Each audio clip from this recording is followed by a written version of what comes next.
Vamos a hablar de todas estas páginas y páginas de autoflagelo de parte del progresismo, digamos, porque las verdades incómodas, las dijo Gonzalo Vinter, quien apuntó a errores estructurales e ideológicos del sector más allá de la gestión del gobierno. En su diagnóstico en general dijo que existió un desgaste profundo del proyecto progresista y su capacidad de convocar mayorías. Vinter llama a aceptar verdades incómodas. Y acá, Pierina, quiero que desglosemos este ítem del PDF de Vinter que llamó el fetiche antipolítico sobre la Convención Constitucional con los independientes, con la lista del pueblo, y admitió una falta de diálogo con la derecha democrática y gestos simbólicos que causaron temor en lugar de desconfianza. ¿Cuáles serían esos gestos simbólicos que causaron temor? ¿Cuál sería esa falta de diálogo con la derecha democrática? ¿En qué lo ves tú? Ya, oye, pero antes de responder, Sí, por supuesto. me gustaría destacar que en el Frente Amplio han proliferado documentos de análisis, ¿ya? Giorgio y Gonzalo son dos dirigentes muy importantes, muy conocidos del partido, pero además hay otros documentos que circulan en los chats de la militancia, en el Comité Central, y a mí me parece bueno. O sea, me parece súper bueno que la actitud de un partido sea como que muchos militantes se lancen a analizar críticamente los resultados electorales. Ha habido un sinfín de reuniones de los comunales, de los regionales, el Comité Central. La verdad que a mí me impresionó. El lunes ya había asambleas, digamos, un montón de gente reunida analizando esto y tratando de controlar la pulsión de los cuchillos largos. Que es apuntar con el dedo culpables individuales y echarle la culpa a otros, sino a nosotros, sino que analizar.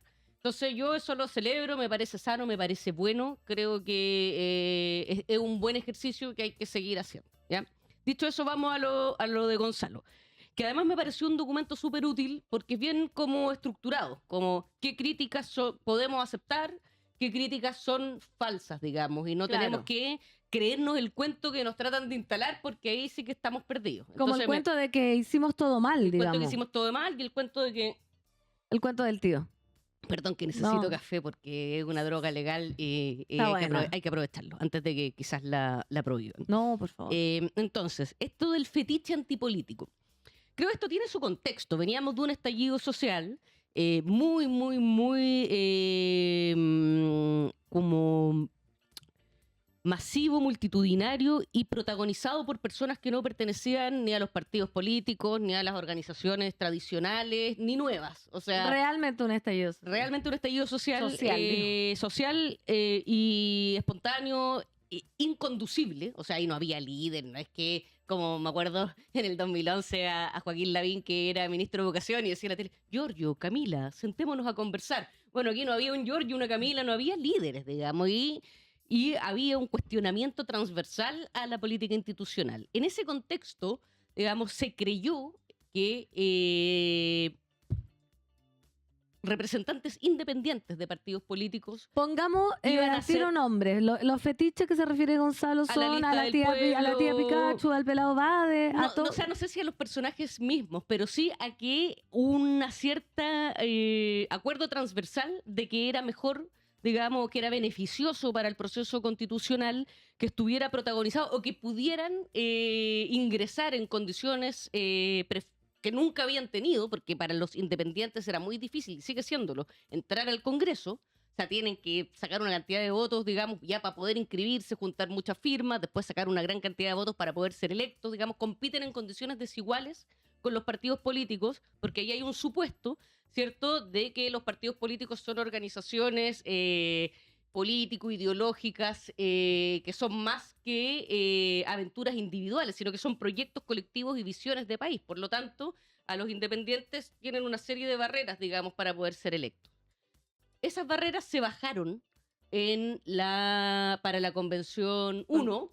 Entonces los independientes podían formar listas de independientes, cosa que jamás había ocurrido, y competían en igualdad de condiciones con los partidos. Evidentemente que en un contexto de desprecio, descrédito, desconfianza de la política institucional, hubo una parte importante, digamos, de quienes votaron para la primera convención que se inclinaron por la lista del pueblo o por independientes no neutrales, que también eran independientes, digamos, lista de independientes, que eran como las dos listas más estructuradas, lista del pueblo, independientes no neutrales, ¿ya? Ujú. Ahora bien, yo aquí creo que tenemos que tener en consideración varias cosas, ¿ya? Primero, que efectivamente en ese contexto de crisis, los partidos políticos estaban más cuestionados que siempre, ¿ya? Imagínense que la derecha no sacó ni un tercio de los votos de la convención. En ese contexto, de todas maneras, al Frente Amplio le fue bien, digamos, en Sí. esa elección. Tuvo dentro del conjunto de partidos una muy buena elección. A la alianza PC Frente Amplio, que en ese momento se llamaba Prueba de Dignidad, le fue bien. Ahora, la lista del pueblo fue el fenómeno, ¿cierto? El fenómeno electoral de ese momento. Y estaba compuesto, nosotros hicimos un estudio, lo pueden buscar en no21.cl, un estudio de la composición de la convención. Y lo que nos dimos cuenta allí es que la lista del pueblo, más que por gente X, así como que venía de la Plaza Dignidad directo a la convención, eran más bien dirigentes territoriales, dirigentes vecinales, dirigentes ambientalistas de algún, no sé, Salvemos el Río Loa, por poner un ejemplo, digamos, ficticio. Entonces era gente que dentro de sus comunidades tenía algún rol dirigencial. O sea, igual tenía los casos- experiencia. Una experiencia local, Sí. muy particular.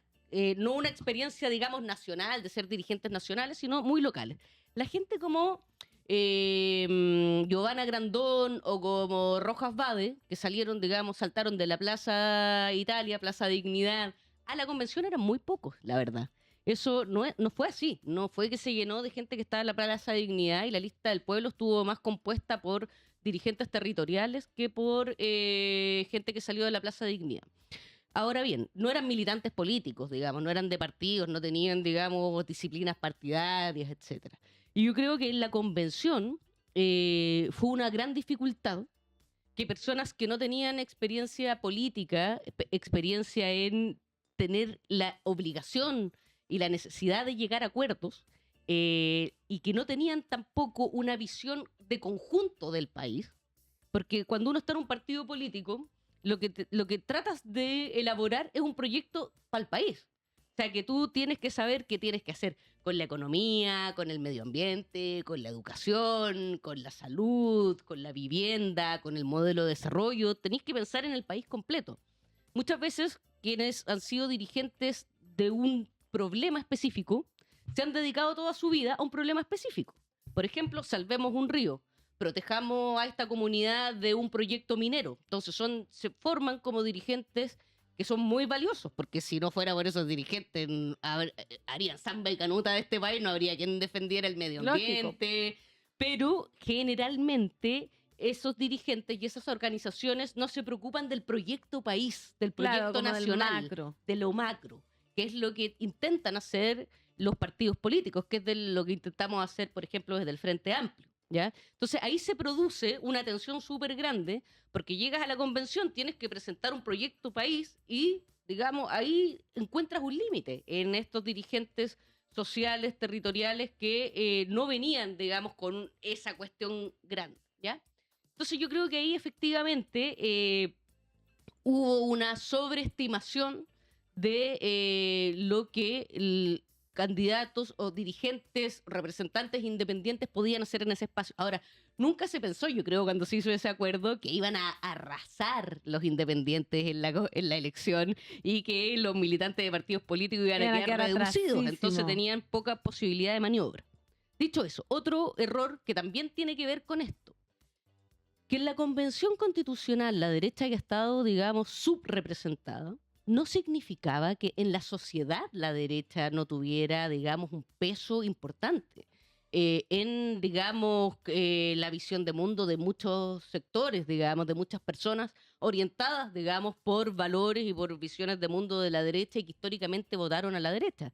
Entonces, fue un error, por supuesto que fue un error. Claro, creer hacer- que ese era el mundo real, digamos, y cuando era solo una pequeña muestra. Era una pequeña muestra y un dato que no miramos, esto lo venimos diciendo hace tiempo, pero es verdad que en ese momento no lo miramos, como no lo sopesamos. ¿Ustedes saben cuánta gente participó en esa elección que eligió la Convención Constitucional? Fue una de ¿Cuánto? las elecciones con menor participación. Imagino. Votó un 42%, 43% como mucho. O sea, era sea, cero había- representativo. No cero, pero no llegó, digamos, a un no fue más del 50% de la población la que votó, había un 60% que se quedó ese día en su casa. Entonces pensar que la convención, que tuvo una composición tremendamente favorable a las fuerzas de izquierda, a los movimientos sociales, ambientalistas, feministas, territoriales, etcétera, como nunca en la historia de Chile había habido, digamos, una correlación de fuerzas tan favorable, pero no medimos, digamos, no fuimos lo suficientemente cautos y cautas, prudentes e inteligentes en ese momento para decir, oye, ya, calmado, aquí votó poca gente, no nos arranquemos con los tarros, hagamos un esfuerzo por pensar en ese Chile que no fue a votar, en ese Chile que va a ser muy crítico, muy exigente de lo que sea que de aquí salga, ¿ya? Y entonces hagamos un proyecto que pueda ser asumido por el conjunto de la sociedad como propio, ¿ya? Ahora, igual ¿qué es era lo que pasa? difícil ahí, pero Por yo sé porque supuesto, yo estaba lo el sé. fervor de Yo la lo sé. batalla, estaba el Yo estallido, lo venía tengo, lo veníamos tengo de la súper pandemia, claro era y como... soy parte de ese problema. Yo tampoco en ese momento, digamos, tuve la cautela, ¿cierto? La prudencia y la visión para poner todas esas alertas. Y claro, las fuimos viendo después con el tiempo. Ya era tarde para enmendar el rumbo, quizás. Bueno, lo fue. Pero tenemos que, digamos, poner, por supuesto, la cuestión en su contexto. Estábamos todos muy entusiasmados por las posibilidades que había abierto el estallido. Había muchos como yo que veníamos desde potrillos y potrillas peleando por tener una nueva constitución, soñando con poder reemplazar la constitución de Pinochet. Todo eso es cierto, pero es verdad, y eso es muestra de que nuestras fuerzas, todas nuestras fuerzas sociales, los dirigentes, digamos, territoriales, ambientalistas, feministas, los militantes de partidos políticos que tuvimos, una mayoría en la convención no tuvimos la madurez suficiente. Y eso es una cuestión de maduración, de aprendizaje. No tuvimos la madurez suficiente para decir, esta es la responsabilidad histórica que tenemos. Nunca hemos tenido una posibilidad como esta, probablemente no la volvamos a tener en nuestra vida biográfica, digamos. Y tenemos que hacer esto, digamos, pensando en la totalidad del país, porque lo que nosotros escribamos tiene que sentirse representado también ese Chile que no votó por nosotros, ¿ya? Y también ese Chile que no votó por nadie, que ese día no fue a votar. Y el último punto que yo diría, sí, con la cuestión de las cosas simbólicas que espantaron, claro, yo creo que la instalación de la convención, recuerdan ese día que fue tenso, pero tenso, que la persona que tuvo, la señora Valladares que tuvo que dirigir esa ceremonia, te encargo el rabotril, efectivamente no se pudo cantar el himno nacional. Se cortaba con cuchillo el ambiente. Para una parte de la izquierda, sobre todo la que nació en dictadura, evidentemente que los símbolos patrios estaban asociados a los militares, porque los militares se apropiaron de la bandera, del himno nacional, de esa disciplina obligatoria de cantar el himno nacional todos los lunes en el colegio, formados como militares. Entonces se produjo un quiebre entre la identidad nacional y los símbolos patrios y una parte de la izquierda. Allende se hubiera muerto 2 veces, 3 veces, si hubiera visto una izquierda que despreciaba la bandera, que despreciaba el himno nacional. La izquierda, antes del golpe, antes de que los militares se tomaran los símbolos patrios y masacraran a la izquierda era una izquierda nacional, digamos, que cantaba el himno nacional con orgullo, que, digamos, lucía con orgullo la bandera. No había un desprecio a los símbolos patrios. Eso fue producto de la dictadura, producto de que los militares se tomaron los símbolos, se tomaron la idea de lo nacional y del nacionalismo, masacraron a una parte de la población. Y por supuesto la izquierda que nació en dictadura, a la que yo pertenezco, asoció siempre esos símbolos a los militares. Claro. Pero la izquierda de antes, digamos, no era así, digamos. Allende se hubiera muerto, pero se hubiera muerto con ese episodio de Valparaíso, ¿cierto? De la bandera sacada del poto, digamos. De hecho, eso lo dijo Giorgio en su PDF. Habló de la fue bandera. Una ofensa, y la verdad que la gente, la mayoría del país, se siente ofendida con esas cosas.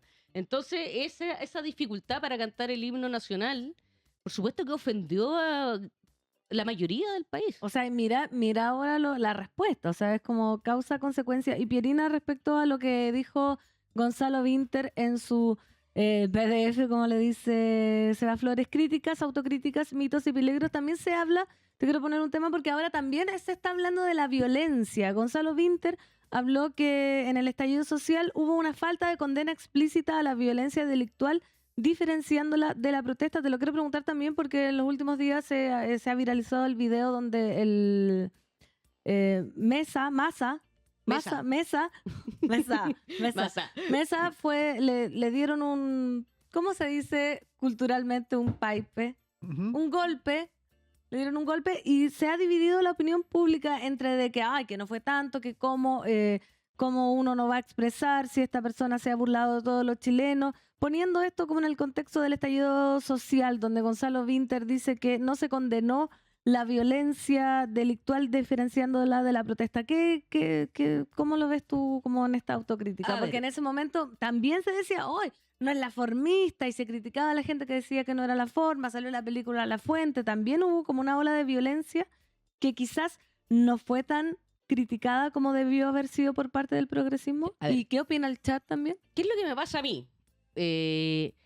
Volvamos a octubre del 2019, noviembre del 2019. Enfrentamos la crisis de derechos humanos más grande desde el retorno a la democracia. Entonces, muchos de nosotros pusimos el acento en la denuncia de las violaciones a los derechos humanos que en la denuncia de la violencia delictual, ¿cierto? Porque evidentemente, en la escala de la gravedad, por supuesto que sopesamos y valoramos como mucho más grave, inconmensurablemente más grave, que se estén violando los derechos humanos, que haya gente que se le esté disparando a los ojos, que haya casos de tortura. Entonces, evidentemente, en ese contexto pusimos la atención en lo que me pasaba a mí, digamos, sin considerar que la violencia delictual que se estaba produciendo y que yo no asocio, digamos, para nada a las grandes mayorías que se estaban expresando, digamos, pacíficamente en las manifestaciones. Era grave lo que estaba ocurriendo en los saqueos. Yo creo que probablemente allí había bandas delictuales aprovechando el momento de desorden, de colapso, digamos, de falta de personal policial para atender todos los saqueos, todas las urgencias que se estaban produciendo paralelamente y al mismo tiempo. Yo no tengo duda de que ahí había, digamos, bandas delictuales aprovechando, por supuesto, digamos, esa capacidad logística y todo, en fin. Entonces, si faltó una condena más mano dura, más explícita, sí, faltó. Pero también es verdad que cuando estás en un escenario de violación masiva, no voy a decir sistemática porque hay toda una disputa en torno a la calificación de sistemático, no es necesario esa calificación. De acuerdo a los organismos internacionales que vinieron a Chile, fue una violencia generalizada y masiva y violaciones generalizadas y masivas a los derechos humanos. En ese contexto yo entiendo que quienes defendemos los derechos humanos pongamos el acento allí y no allá. Pero evidentemente eso generó y abrió la puerta para que se nos criticara que fuimos tibios en la condena a la violencia delictual. Entonces yo creo que es una crítica que hay que aceptar, que podríamos haber sido mucho más enfáticos en la crítica a la violencia delictual, a los saqueos, ¿cierto? Y a todo, al ataque a negocios, ¿cierto? Locales, la gente... Los locatarios sufrieron mucho las consecuencias de esa violencia. La gran mayoría de personas que se manifestó no estaba de acuerdo con esa violencia. Por supuesto que no. La aprobación a ese tipo de expresiones es minúscula en la sociedad. Nadie aprueba, nadie en su sano juicio y con corazón, digamos, y con sentimientos, aprueba que a una persona le quemen su negocio, le saquen su negocio. Eso, la verdad, que no tiene ninguna legitimidad social, ¿ya? Y está bien que las fuerzas, digamos, de orden eviten que esas acciones delictuales ocurran, ¿ya? Y yo creo que también la incapacidad de nuestras policías de evitar que eso ocurra muestra que hace falta una profesionalización mayor de la policía. Tienen que ser capaz de evitar que esos actos delictuales ocurran y al mismo tiempo de no violar los derechos humanos. Si hiciéramos un recuento de las personas que fueron mutiladas ocularmente, ninguna de esas personas probablemente estaba saqueando un supermercado. Gustavo Gatica no estaba saqueando un supermercado. Fabiola Campillay estaba yendo a su trabajo, no estaba saqueando un supermercado. Entonces, presenciando esas atrocidades, yo por supuesto que entiendo que aquí hemos puesto el acento en la condena y en la defensa, en la condena a las violaciones a los derechos humanos y en la defensa del respeto a los derechos humanos. Y no me arrepiento de eso. O sea, está bien que hayamos estado allí. Era lo que había que hacer en ese momento. Lo más grave que estaba ocurriendo en Chile era eso. Sí, por eso te digo que es tan difícil, como ahora mirando para atrás, decir como en ese momento haber actuado como estamos hablando ahora, ¿cachai? Como, por eso digo, estaba todo este fervor que dices tú acá en el chat también. La gente está diciendo, la derecha ha hecho un mea culpa por todas las personas que quedaron ciegas en el estallido social. No. De hecho, no, y hay mucha gente que quedó libre, sin pagar condena por haber dejado gente sin ojo. Bueno, hay... Entonces, Claro. es difícil actuar como de manual, digamos, como decir, mira, voy a actuar así para que no pase esto en un momento donde está todo tan crispado y donde efectivamente, por acá alguien preguntaba si se habían cometido violaciones a los derechos humanos. Sí, eso está, Sí, hay está informes comprobado, internacionales entonces... y hay también hay pocas, pero hay condenas, digamos, por los nombres que tienen estas cosas, ¿cierto? A premios ilegítimos. Sí, hubo violación a los derechos humanos, bien masivas, bien generalizadas. O sea, que haya cientos de personas sin ojos es una muestra, digamos, más que suficiente para decir que se violaron los derechos humanos. Entonces, claro, igual yo me sumo a esa autocrítica, es decir, un sector político que aspira a conducir los destinos del país tiene que saber estas cosas. Tiene que saber, digamos, que la sociedad te va a cobrar, te va a pasar la cuenta por lo que dijiste, por lo que no dijiste. También tiene que saber que la derecha tiene mucha capacidad de instalar su manera de ver las cosas, ¿cierto? Y se llevan peladas. Por ejemplo, como dijo alguien en el chat, no haber hecho un mea culpa por las violaciones a los derechos humanos. O sea, vamos a tener un presidente de la República que no ha hecho un mea culpa por apoyar la dictadura militar, que no ha hecho un mea culpa por ir a visitar a Krasnov a la cárcel, ¿cierto?, de Punta Peuco. Eso es así, ¿ya? La derecha se las lleva peladas. Digamos, tuvimos 3 candidatos presidenciales pinochetistas. Evelyn Matei encadenándose prácticamente a la embajada del Reino Unido cuando Pinochet estaba preso en Londres. Eso está pasando en Chile, ¿ya? Tenemos entonces que saber que las cosas son así, que a la derecha no se le cobran cuentas caras, digamos, por su complicidad activa, no solamente pasiva, activa en la dictadura. Y a nosotros se nos cobran cuentas más caras por no haber condenado, digamos, los saqueos a los supermercados. Entonces creo que también tenemos que ser inteligentes y tener esa capacidad de poner las cosas también en una escala. Lo primero que vamos a hacer es condenar las violaciones a los derechos humanos, siempre. Eso está primero en la lista. Y condenamos las violaciones a los derechos humanos sin ningún tipo de inhibición, ¿ya?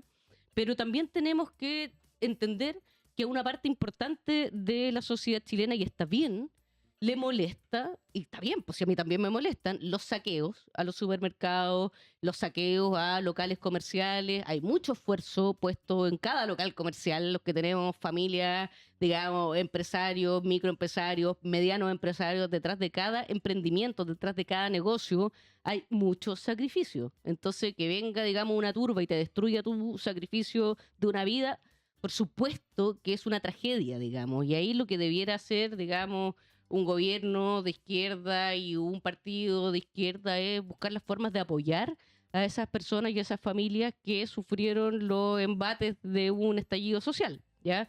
De hecho, ahora en los seguros que tú contratas, por ejemplo, para una casa, para un negocio, está en las cláusulas, este seguro no cubre ¿Estallidos sociales, conmociones sociales, el gobierno... Sé que nuestro gobierno al comienzo tuvo reuniones y tuvo programas de apoyo para la reconstrucción de la llamada zona cero, digamos. Yo creo que eso es lo que hay que empujar. O sea, vamos a apoyar a las personas y a los locatarios que sufrieron, digamos, los embates del estallido social, a recuperar sus negocios. Creo que hay muchas maneras de empatizar con el sufrimiento de las personas que sufrieron los embates de un estallido social, ¿ya? Sin comerse el discurso de la derecha, pero sin ser insensibles a las personas que sufrieron en ese contexto, que igual fue heavy. Hay 4 años para reconstruir todavía. Hoy estamos haciendo turno en vivo, 10:55 Pierina Ferretti, la emperatriz del facto, junto a Sebastián Flores Muga, Fernanda Toledo, quien les habla. El chat está comentando activamente. Agradecemos siempre que den sus opiniones. Recuerden también dejar su like. Dice, Creo que es al revés. El progresismo debiese entender lo que es el lumpen y que tampoco son los que política de base. Ser político o abanderar por políticos de izquierda es dejar las bases de lado, dice Nicolás. No, sí, es verdad que había mucho lumpen en los saqueos. Pues yo ahí, lumpen y yo creo que también bandas organizadas que decían, ya, vamos a saquear, chiquillo, el supermercado de no sé dónde, esquina no sé dónde, con esquina no sé dónde. Por supuesto que sí. Lo que pasa es que, y a mí lo que me parece grave, es que nuestras fuerzas de orden no podían contener ese tipo de violencia y al mismo tiempo nuestras fuerzas de orden dañaron gravemente a manifestantes, ya que Y están en su legítimo derecho a manifestarse.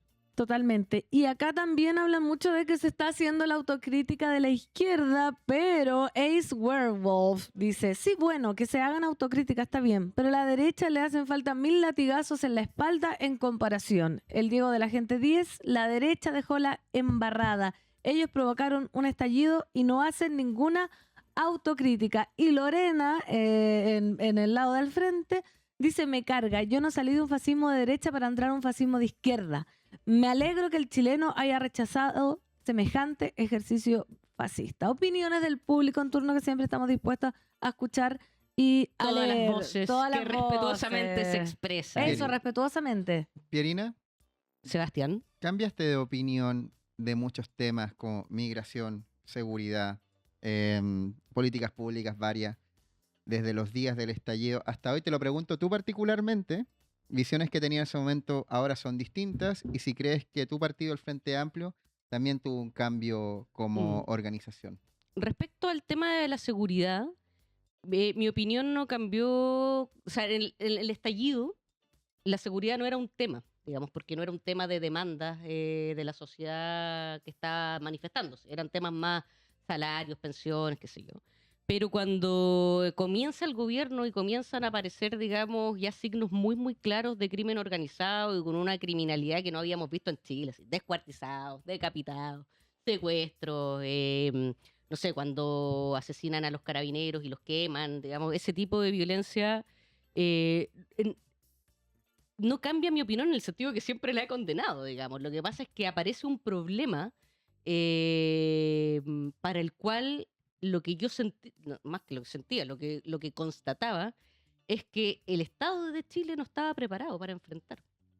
Entonces, en el tema de la seguridad y de la violencia, digamos, no tuve ahí un cambio de opinión, sino una constante, como me di cuenta de que había fenómenos que estaban ocurriendo en la sociedad chilena, para los cuales el Estado de Chile, la izquierda en sus elaboraciones, no estaba lo suficientemente preparado, digamos, y que el crimen organizado estaba más organizado que el Estado para combatirlo, ¿ya?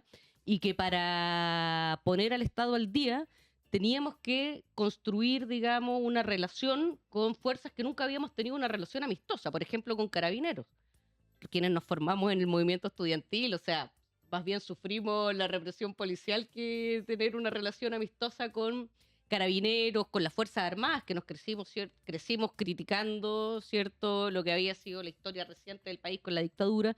Entonces que ahí la izquierda tiene que tener una política hacia carabineros, hacia las Fuerzas Armadas, distinta a aquella con la que nos habíamos formado. Y veía ahí enormes déficits de elaboración nuestra, ¿ya? Y ahí nos pusimos a estudiar, y en la fundación armamos un grupo de estudio de políticas de seguridad y derechos humanos, en fin, como que nos metimos, digamos, en el tema. Había una deficiencia, Había una deficiencia. Del Frente Sí. Amplio como partido, y crees que de la izquierda en general también respecto a los temas de fuerza policial, seguridad en el sentido público de la palabra, de resguardo de... No sé si en los otros partidos, yo creo que los partidos que ya habían gobernado, evidentemente, y por largos años, ya tenían una elaboración distinta y tenían una relación distinta también con los militares y con las fuerzas policiales, ¿ya? Creo que ahí hay una diferencia, digamos, el Partido Socialista, la Democracia Cristiana, el PPD, todos los partidos que habían gobernado antes del país, ya habían probablemente, te encargo 1990, Claro. sentarte en una mesa con carabineros y militares.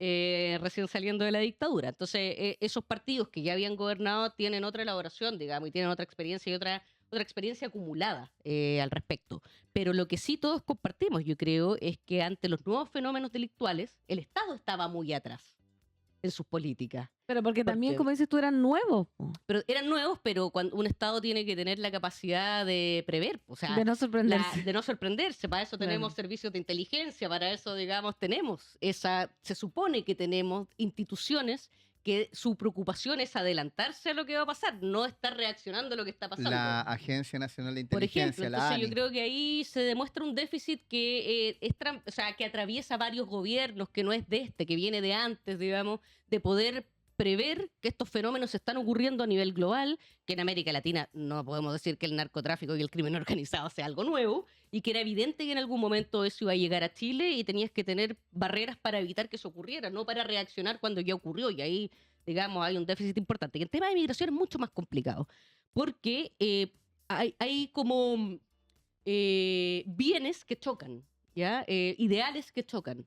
Por una parte, y yo que soy familia migrante, digamos, entonces yo no puedo irme como, como no puedo asumir una postura como xenófoba, pues si mi abuelo llegó pobre como una rata de Italia a los 14 años en un barco prácticamente amarrado, digamos, para que no lo tiraran para abajo, porque tiraban gente para abajo de los barcos.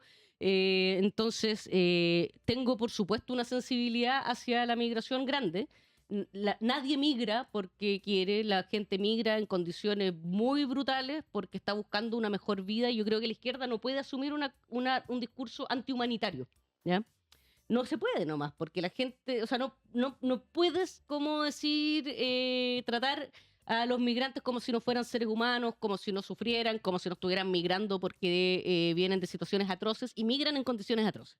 Caminando miles de kilómetros, pagándole a coyotes para que los pasen para la frontera. Muchos mueren en el camino, dejan una familia o parte de su familia en su lugar de origen. O sea, la verdad que no podemos como fomentar un discurso antihumanitario.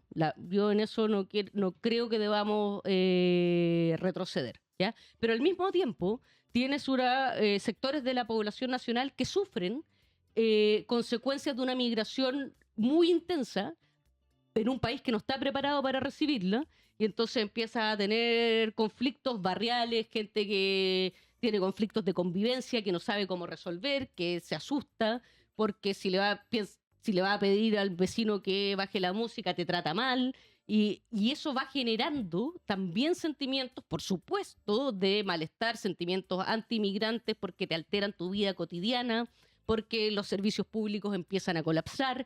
Entonces, yo creo que ahí mi crítica, y donde yo creo que mi opinión cambió primero, en hacerme consciente de cómo esto realmente afectaba a sectores importantes del país y sectores populares del país, porque por supuesto que las clases acomodadas no sufren la migración. Su contacto con los migrantes es en el servicio doméstico, no en el CEFAM. Los tienen como empleados, no como pares. ¿Cierto? Cambiarle como el nivel de prioridad de que es relevante a otros temas que quizá eran otra prioridad para el Frente No, Amplio en su momento. Claro, y que tenía que ser prioridad uno, y que cuando tú no atiendes estos problemas, al mismo tiempo fomentas la xenofobia. O sea, la mejor manera de evitar que una sociedad se vuelva antimigrante y se vuelva xenófoba es hacerte cargo de los problemas que la migración genera. Y Claro. ordenar la migración, y ordenar las fronteras, y, digamos, regular. Y creo que en eso se han hecho esfuerzos, pero han sido insuficientes. Digamos, el problema sigue siendo muy grande.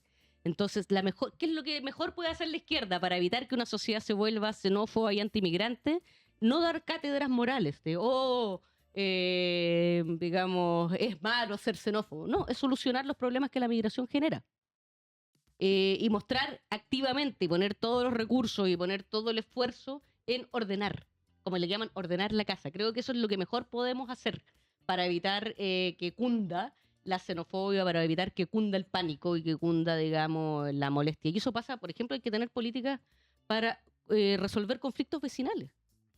Hay que tener políticas para generar orden en los barrios, y que la música no se pueda poner fuerte, y que no pueden andar haciendo carreras de moto o carreras de auto, en fin, como de civilidad. Y Pierina, en estos 4 años de un gobierno de José Antonio Kast de ultraderecha, ¿cómo la izquierda puede demostrar que podría hacer carne toda esta crítica que ha hecho ahora? Ahora en estos 4 años que Sí, vienen. como porque siempre se dice que Chile, bueno, no se dice, se hace izquierda-derecha, izquierda-derecha, izquierda-derecha, y ahora me imagino que la ultraderecha apunta a unos periodos más largos, como todos, pero ¿cómo puede la izquierda ahora en estos 4 años, sin gobernar, demostrar que todas estas autocríticas se pueden hacer carne en un próximo gobierno? A ver, primero yo creo que una izquierda que va a tener que defender los derechos de los trabajadores y las trabajadoras ante cualquier intento de recortar derechos, de bloquear reformas. Y el presidente electo ha dicho que él no va a tocar beneficios sociales, pero con el recorte fiscal que está proponiendo uno no sabe de dónde lo va a recortar si es que no es recortando beneficios sociales, y vamos a tener que estar del lado de las personas que defiendan sus derechos. Pero también yo creo que lo que vamos a tener que hacer es demostrar que todas esas cosas que en campaña hicimos propias, como por ejemplo la defensa de las personas que no pueden acceder a un crédito hipotecario porque el banco no les presta plata, bueno, ahí vamos a tener que estar empujando políticas, digamos, y organizando probablemente a esas personas para exigirle al Estado, digamos, que apoye a las familias y a las personas que no pueden comprarse una casa, porque no son pobres, entonces no son sujetos de subsidios, pero no son, digamos, no tienen plata para que el banco les preste plata. Estar empujando permanentemente una agenda en beneficio de las personas, de las familias, creo que es la manera de demostrar que estamos realmente comprometidos con esas causas y con esas personas y con esas familias, Y que y se no vea solamente diferente. cuando hay elecciones. Claro, y que se vea diferente a la agenda que estaban empujando antes, digamos. Es Porque, que porque acá, mira, por ejemplo, nos dice, la única manera de romper este ciclo será con París 2030, pero ojalá no la guachen ahora, que tendrá que estar más involucrado con este Estado corrupto, porque el PDG también tiene gran mayoría ahí en el Congreso. tiene una bancada importante. París y 2030 es un escenario muy plausible. O sea, no es descabellado pensar que el próximo presidente de Chile sea Franco Parisi. Y lo que nos queda a nosotros, digamos, desde la izquierda, la centroizquierda, es demostrar en estos 4 años que somos una alternativa que defiende los intereses y el bienestar de las trabajadoras, los trabajadores, las pymes, las medianas empresas, y eso se demuestra empujando agendas que benefician a esas mayorías, digamos, y estando, cuando hay conflictos, estar del lado que hay que estar. Pues si hay un conflicto, digamos, entre una empresa y sus trabajadores, ¿dónde vamos a estar nosotros? Con esos trabajadores, digamos. Si hay comités, digamos, de personas que se organizan porque no pueden acceder a una vivienda, ¿dónde tenemos que estar nosotros? Con esas personas que se están organizando para tener una vivienda. Si hay personas que están reclamando por el cobro de las carreteras y por el TAG, ¿dónde tenemos que estar nosotros? Bueno, conversando con la gente que está reclamando por el cobro abusivo del TAG. O sea, la sociedad tiene sus conflictos, la gente tiene sus problemas, se organiza para resolverlo, y ahí tendríamos que estar nosotros conversando con las personas que están organizándose para resolver sus problemas, a ver cómo podemos hacer fuerza común para ir avanzando en esas agendas. Yo creo que todos tenemos que volcar a ese trabajo. Vamos a tener 3 años sin elecciones, así que vamos a tener 3 años donde vamos a poder estar trabajando, digamos, con las personas que están intentando resolver sus problemas cotidianos, digamos, en sus barrios, en sus trabajos, en sus escuelas. Estamos trabajando para usted. Estamos trabajando para usted.